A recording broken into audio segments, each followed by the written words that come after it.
Have you ever stopped in the middle of your day and asked yourself, what am I really doing with my life? Maybe you're scrolling through social media, watching others succeed, and suddenly this heavy question hits you. Am I just going through the motions? Am I chasing things that won't matter when I'm gone? Am I wasting my life? If you felt this way, you're not alone. In fact, this feeling might be the most important wake-up call you'll ever receive. Because here's the truth most people don't want to face. We're all living on borrowed time, and every single day that passes is a day we can never get back. Think about it. The Prophet Muhammad, peace be upon him, said, "Take advantage of 5 before 5. Your youth before your old age, your health before your sickness, your wealth before your poverty, your free time before your busy time, and your life before your death." This hadith isn't meant to scare us. It's meant to wake us up, because when we truly understand how precious and limited our time is, we start making different choices. We start asking better questions. Not just, how can I be successful, but how can I be successful in a way that matters forever? Today, we're going to explore 3 simple but powerful steps that will help you align your life goals with the Akhirah, the hereafter. These aren't complicated theories or impossible ideals. These are practical steps that you can start applying today, no matter where you are in your journey. The first step is the most important one: changing how you see success. Right now, most of us measure success by what we can see and touch. Money in the bank, likes on social media, the car we drive, the house we live in. But what if I told you that these things, while not bad in themselves, are just tools, not the destination? Allah tells us in the Quran, "And the hereafter is better," and this simple verse from Surah Al-A'la completely changes everything when you really think about it. Better and more lasting. Not just better for a few years, but lasting forever. Before making any major decision, ask yourself this question: will this matter in 100 years? Not will this make me happy next month or next year, but will this matter in a century? Will this decision bring me closer to Allah, or is it just another distraction dressed up as success? For example, let's say you're choosing between 2 job offers. One pays more money, but requires you to compromise your prayers and spend less time with your family. The other pays less, but allows you to maintain your Islamic values and relationships. From a temporary perspective, the first job seems better, but from an eternal perspective, which one is truly more successful? Start small with this shift. When you wake up tomorrow, instead of immediately checking your phone or thinking about your to-do list, take a moment to remember Allah and ask yourself, how can I make today count for eternity? The second step is about transformation, turning ordinary actions into extraordinary opportunities for reward. This is one of the most beautiful concepts in Islam. Almost everything you do can become an act of worship if you have the right intention. The Prophet Muhammad, peace be upon him, said, "Actions are but by intention, and every man shall have only that which he intended."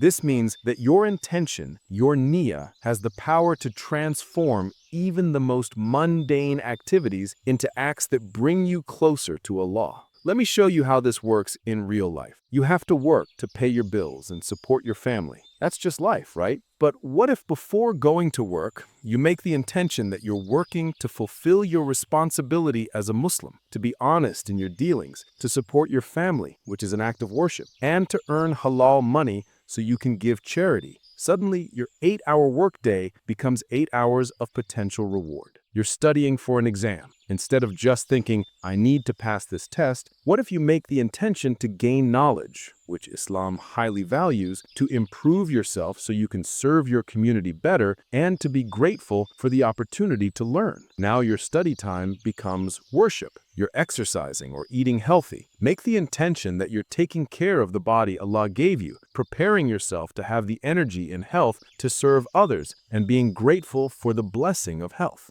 Now your workout becomes an act of gratitude and worship. Even spending time with friends and family becomes worship when you intend to strengthen the bonds that Allah has commanded you to maintain, to be a positive influence, and to create happiness, which is also a form of charity. The third and final step is about creating a legacy that continues to benefit you even after you leave this world. This is what we call sadaqah jariyah, ongoing charity, and it's one of the most powerful ways to align your life with the Akhirah. The Prophet, peace be upon him, said, "When a person dies, all their deeds end except three: a continuing charity, beneficial knowledge, or a righteous child who prays for them." Think about this for a moment. When everything else stops, these three things keep earning you reward. Now, you might think, I'm not rich enough to build a mosque or a school, but that's not what this step is about. Investing in actions that outlive you doesn't require wealth, it requires wisdom and intention. Like, teach someone to read Quran even if it's just one verse. Every time that person recites what you taught them or teaches it to someone else, you get reward. Share beneficial knowledge, even if it's just a simple reminder about Islam on social media or in a conversation. Plant a tree or take care of the environment. Every time someone benefits from that tree's shade or oxygen, you get reward. Raise your children with Islamic values and good character. This doesn't just benefit them in this life, but creates a legacy of goodness that can continue for generations. Help someone solve a problem, even a small one. If that person then helps others because of what they learned from you, you're part of that chain of good deeds. Support a cause that continues to benefit people, whether it's contributing to clean water projects, Islamic education, helping orphans, or any ongoing charitable work.